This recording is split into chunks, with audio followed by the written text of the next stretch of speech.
sorry, there's some goodie bags for you guys. Thank you. Thank you, this is so nice. We appreciate it. Good morning, everyone. Morning. I'd like to welcome you all to the City of Laredo Blue Ribbon Committee for People with Disabilities. Today is Wednesday, November 17th, 2021, and I'd like to bring the meeting to order.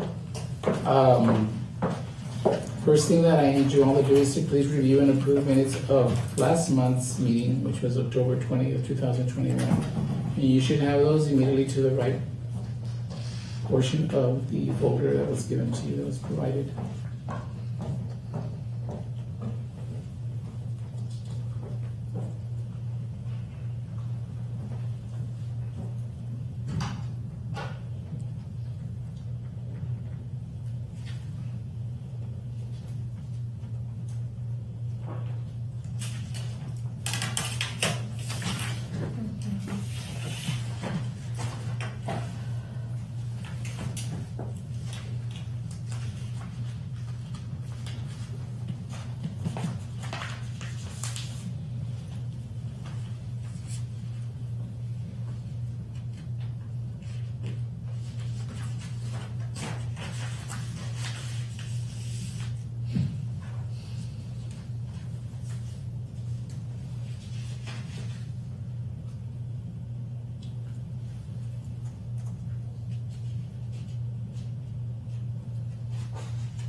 Does everyone review the minutes? Yes. Any changes, revisions, nothing?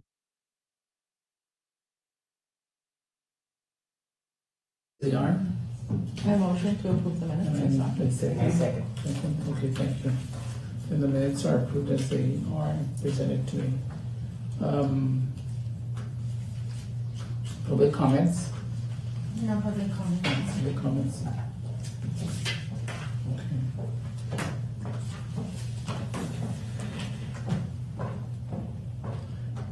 Okay, so discussion possible action on next following items is, first of all, is the report from Christine Reyes, Special Needs Program.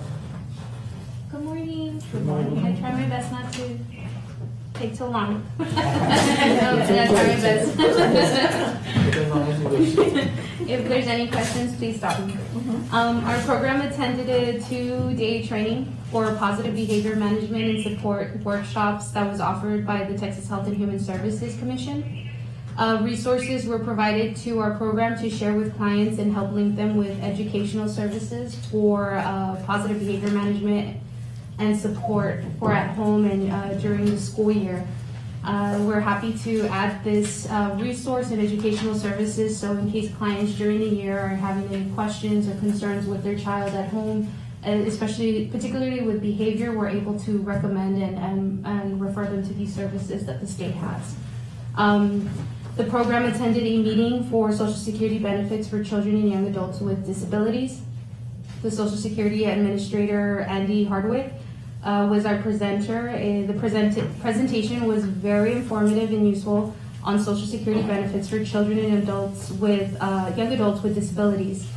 The public affairs specialist for the Social Security Administration educated us on the benefits with Social Security programs provided and how we can connect our clients with resources. Throughout the year, we do get clients that ask us more information on supplemental income, which is SSI. So again, our program helps refer them to these linked services through the state, and they get a little bit more information. Hopefully with future workshops or webinars that our program provides, we can invite these specialists and administrators from Social Security to present more information to families here locally so they better understand what supplemental income is.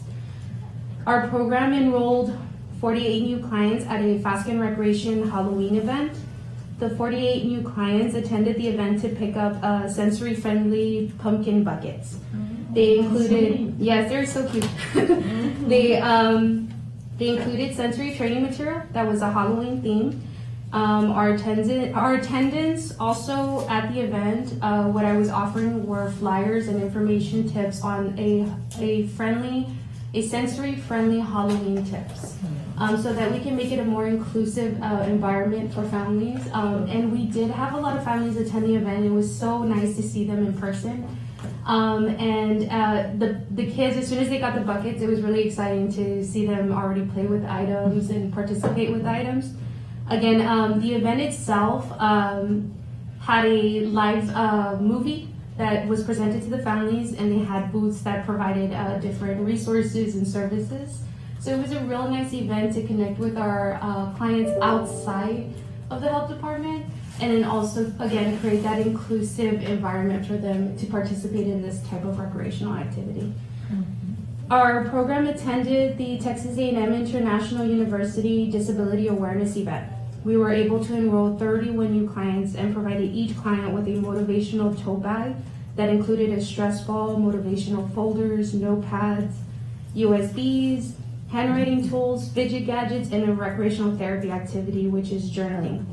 We provided the clients with an educational information on the benefits of journaling, such as it reducing stress, keeping the memory sharp, boosting their mood, and strengthening their emotional functions. Session 2 of Texas Partners for Policymaking for Texas Council for Developmental Disabilities was hosted on November 12th through 13th virtually. Day 1 educated us on Education System Section 504 and the Individuals with the Disability Education Act.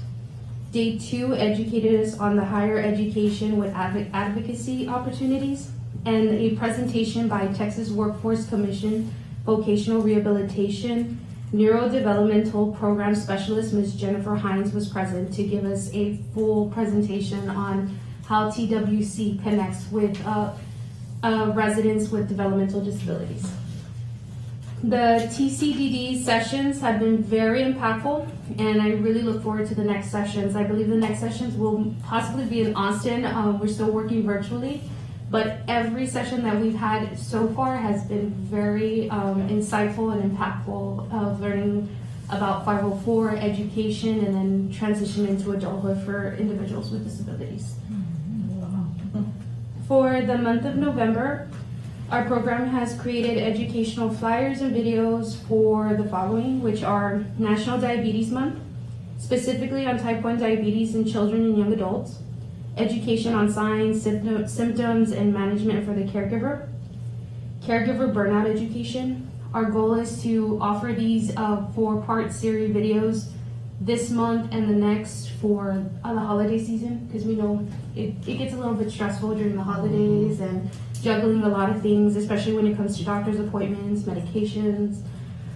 So it is a 4 video series that will play throughout the weeks. to educate caregivers on the signs and symptoms of caregiver burnout and the resources for it. We are also providing Bladder Health Month education.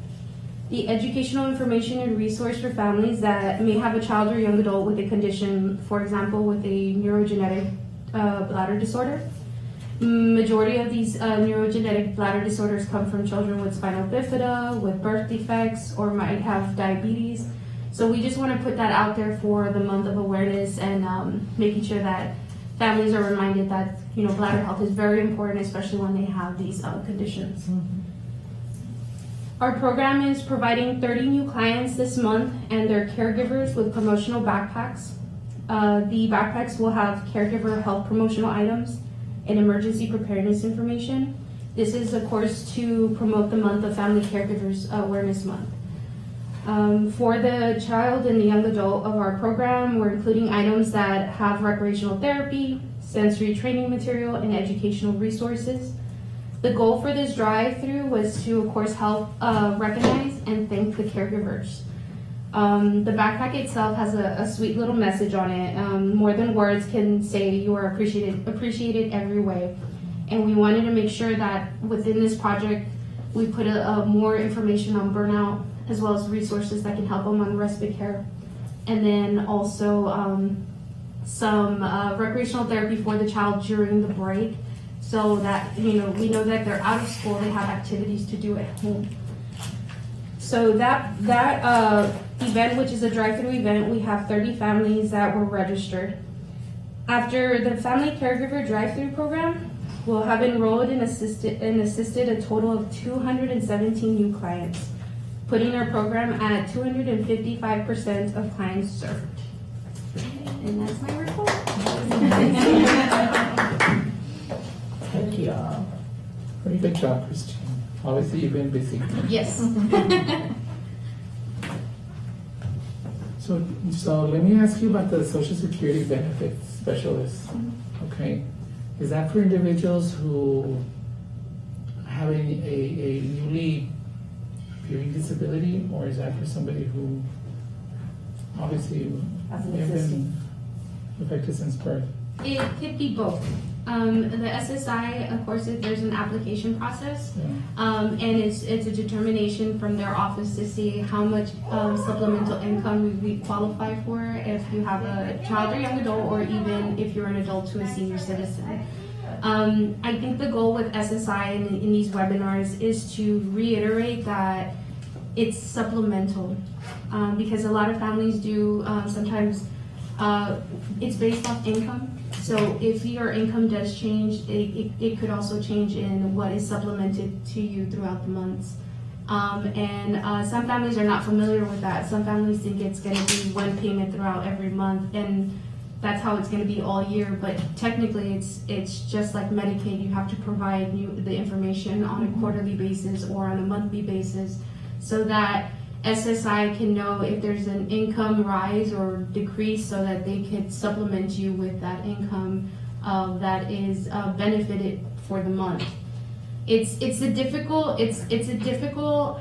program for many families, because it being supplemental, I've encountered some families telling me, you know, I expected this amount to come in this month, and then the next month I got less, and you know, it's because it's supplemental. So we try to educate families as well that this is something that's going to be income driven, and then also it has to be something that's reported on a monthly basis on their end, and sometimes that's also difficult.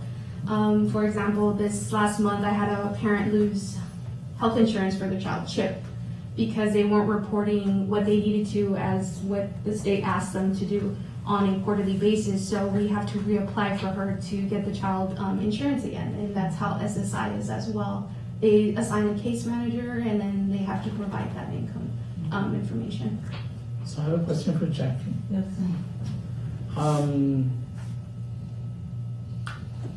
I know that we spoke about long-term effects of COVID, okay, and how some people may be affected to the point where it affects their health and their ability to continue working. Do you know, and it goes along with, I recently had a conversation with Eli, right, about the stroke victims.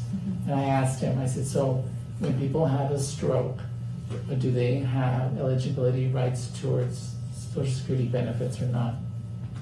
And I asked him, so I don't assume they are assigned a social worker or a case manager that can help them through all the facet of going through a stroke. And he didn't have a response for me to tell me, yes, we do absolutely have one, or this is what happens next.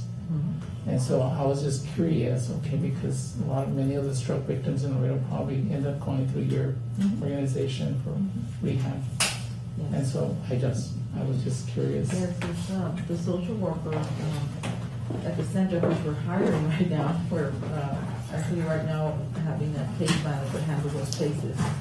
But the social worker is a key employee where the patient comes in.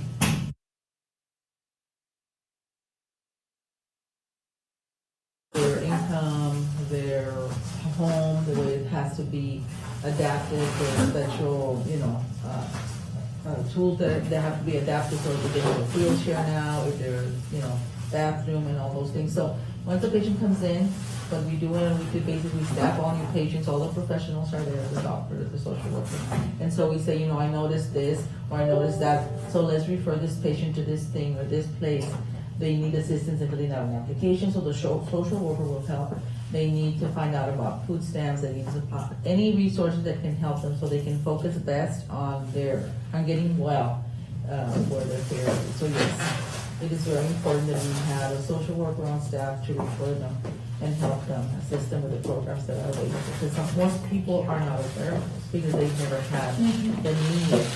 So and it is hard sometimes. We see so many cases, so many unfortunately sad cases where the caretaker themselves is ill and now have to take care of their husband or wife or their children.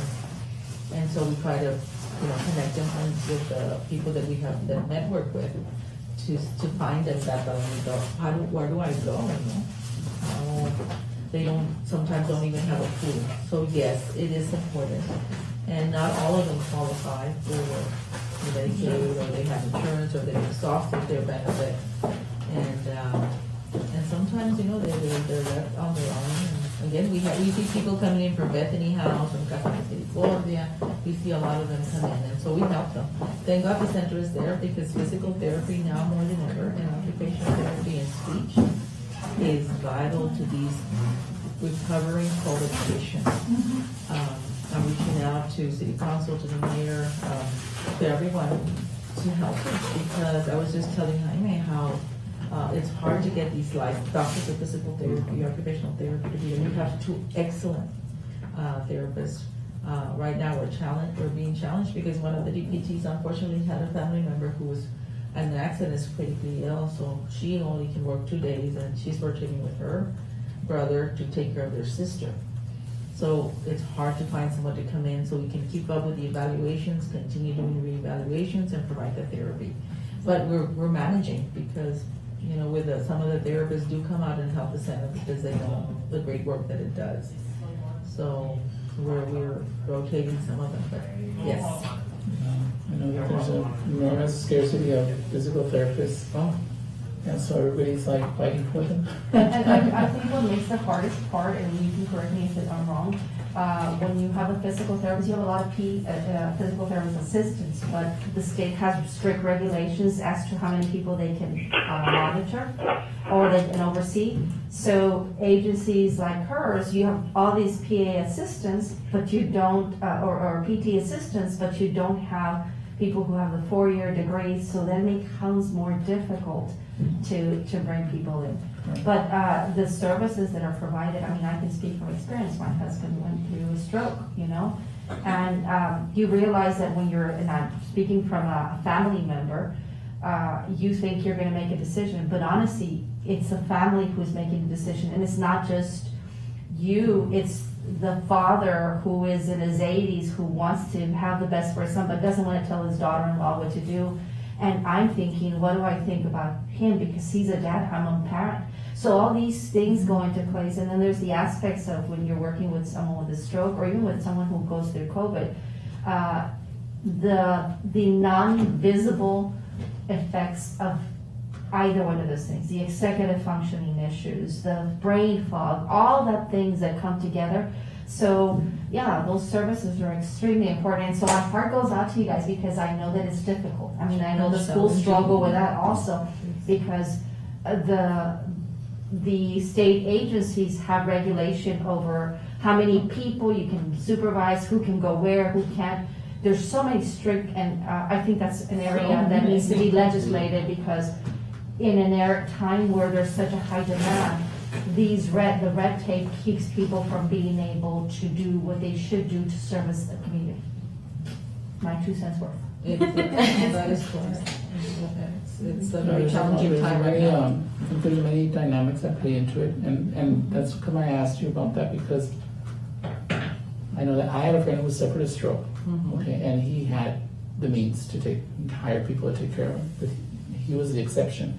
And in spite of that, I know that he struggled, okay, and there was a lot of questions that we didn't know where to go. And so I can imagine those individuals who don't know the language well, don't know the system well. Where do they start? Where do they go? They don't Yes. know. You know, now I have to stay home and take care of the person that suffered the stroke or et cetera. So how do you overcome that? So it just not only affects the individual who suffered the actual stroke or the COVID experience, it's the entire family and Yeah. circle. Yeah, that's And very so, but you know, in reference to what you're saying about the governmental regulations having to do with practice of certain professions, you know, when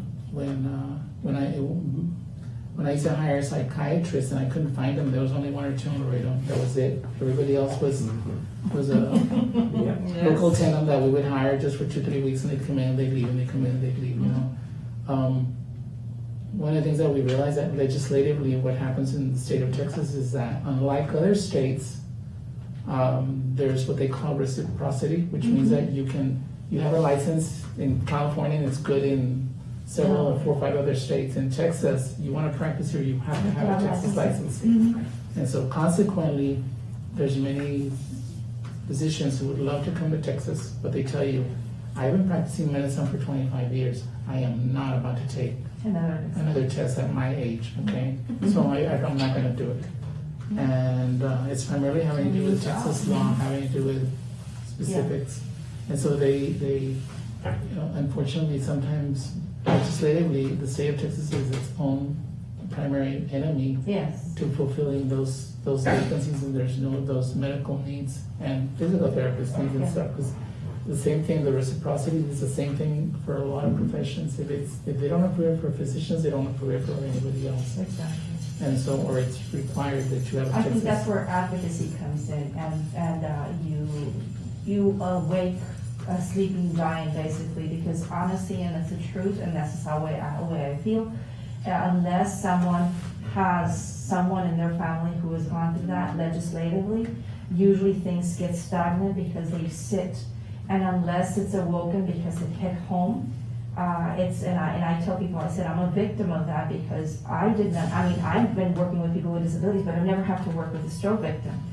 So it was, I remember sitting there with my 4 kids, you know, sitting there and my in-laws on a Zoom call, and we're all sitting there and trying to make decisions, and the ultimate thing was, I couldn't make the decision because all these entities are coming in, and I'm thinking, and I'm trying to respect everyone's rights. So it's one of those things where unless we change from the top down, we're continuously doing these things, more so now that people have been affected, and even from COVID, people have resolved that all of a sudden they have a stroke, and you're wondering, okay, was it a result of?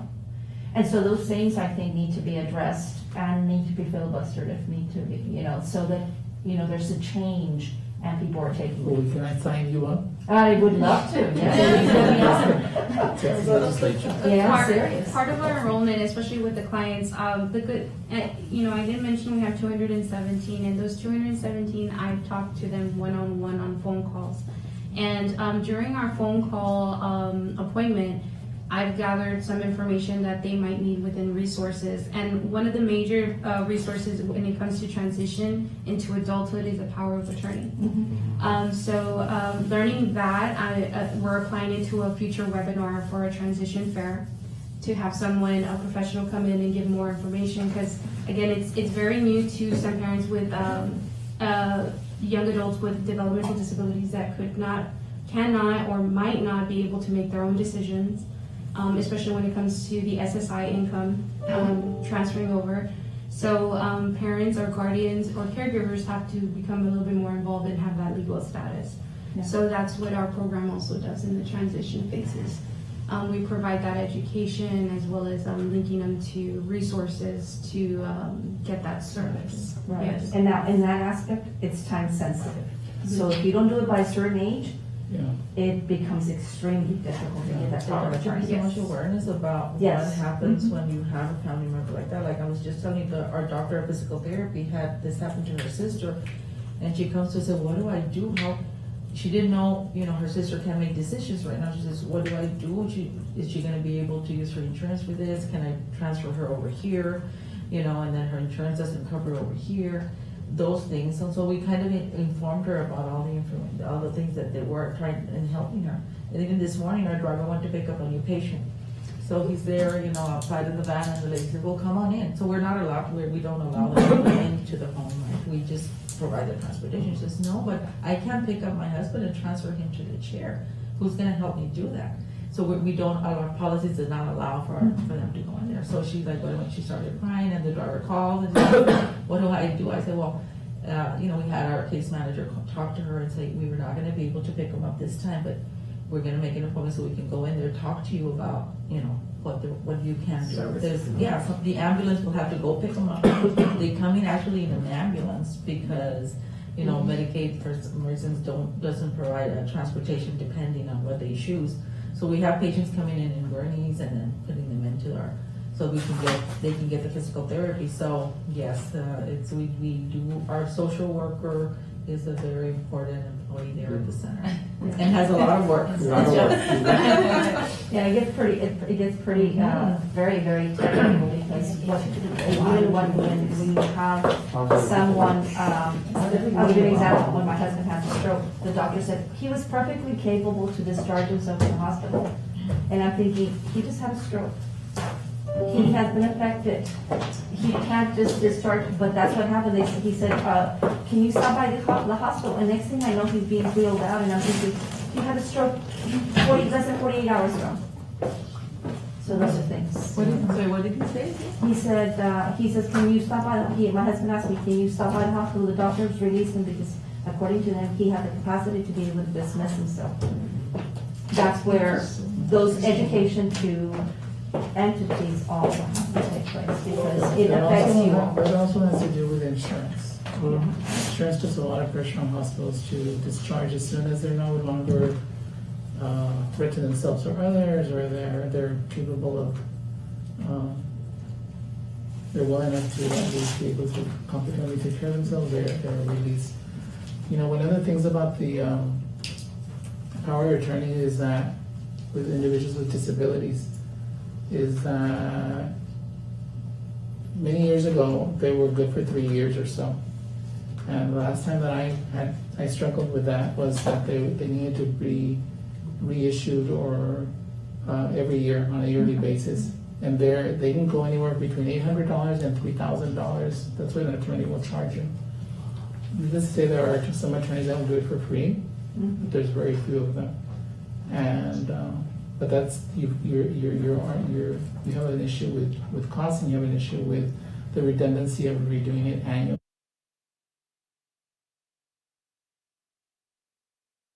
Go without, and when the individual that has a intellectual disability needs hospitalization or needs medications, well, nobody knows where to go. Like, who do I get permission from? Who's got the power of attorney? Nobody has it because the state of Texas has made it also difficult to renew them more easily, and so it becomes a struggle. So it's an issue. Every agency has its own policies and regulations and what they're trying to protect, and sometimes they contradict what's for the better public good. And so, but anyway, we'll continue to struggle with that. That was it. That was my question. Do people have access to Yes. case manager or social worker? At the center, yes. Okay. Okay, let me go to the next item. Review and update on services for individuals or people with disabilities. Any other new or additional services as a result of response to COVID, I think. Unless you all have something here, but we've discussed something pretty much right now. And I can just interject briefly, Mr. Chair, we do have boosters available here at the health department, so if anyone's interested, and then we continue to do testing here at our facility as well, Good. so just wanted to offer that information to the committee. Thank I have a you. question regarding that. Are boosters now available to anyone over the age of 18? Or Over do the they still age have of that 18. requirement that if you're a certain age and certain, No, I think it's for everybody. Okay. Am I correct, me? you know? I think so, because we're having the city at our clinic tomorrow, offering boosters to our staff and family members, and we got some for children as well, so they're gonna be there tomorrow. Right, so we also have availability from 5 to 11. It is a different dose, but we also have them available here. Yeah, because I was asking because I need to vaccinate all my kids. So I'll take the tribe Yes, to yes, bring them over. Okay.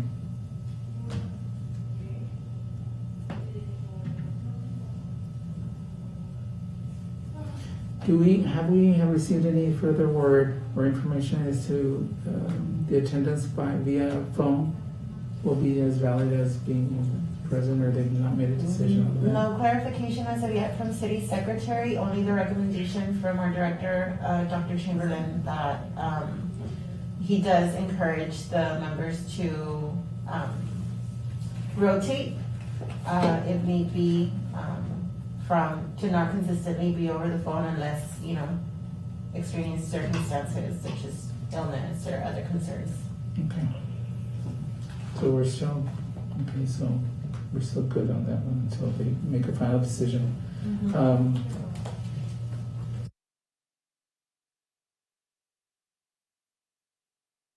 And possible new replacement members for the city of Laredo, mayors.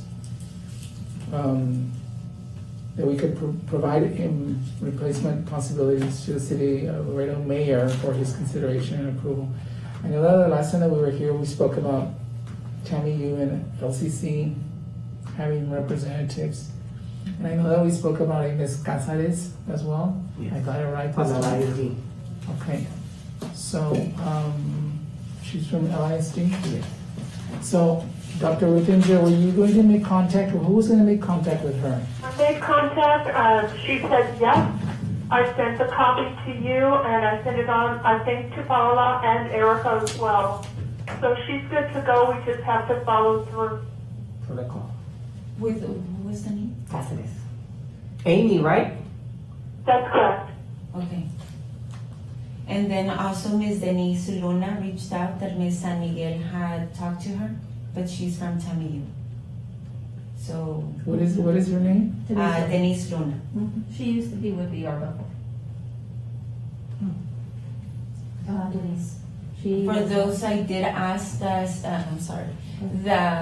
city secretaries, Mr. Ramirez, I asked about how they could go ahead and get started. You do need to go ahead and have something written down for the mayor and suggest if it's possible. Okay, But it would have to be like in a letter form. okay, that sounds fine. Excuse me, Danielle, could you summarize? I couldn't hear whoever was speaking. Yes, Paola was conveying to us the process to get these people approved by the mayor. And she was just letting us know that I need to put something in writing, making the requisition for his consideration of these candidates for membership into the committee. Thank you. Did we get a name for the university and the college? The university. It's Tamiyu and it's Miss Denise Luna.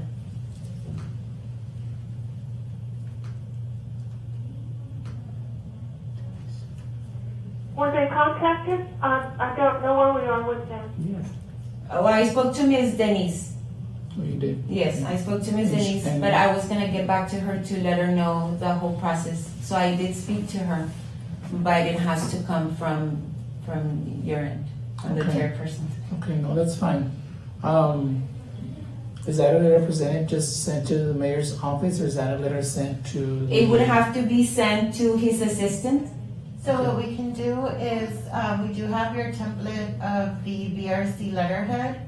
We can draft something for your signature. Once you sign it, Paola will. I'll follow it. the rest. We'll read it. Okay, so you guys will send me a sample of whatever we need to submit? Yes, and Okay. then whatever, if you want any changes, and then you Okay. sign it, and then we can route it. Okay, that sounds fine, that sounds good. Mr. Chair, if you need any help in that regard, I'm here. I'll help out however way that I can. Thank you. I appreciate it. Yeah, we'll send it to you, because you always find all the dots and all the Ts that we didn't cross. We'll give her that task. I'm sorry, it's all those years of editing journals, I guess. I'm so sorry. I That's apologize. fine, that's fine, I'm no te estoy criticando. Thank you, sir. That's a compliment.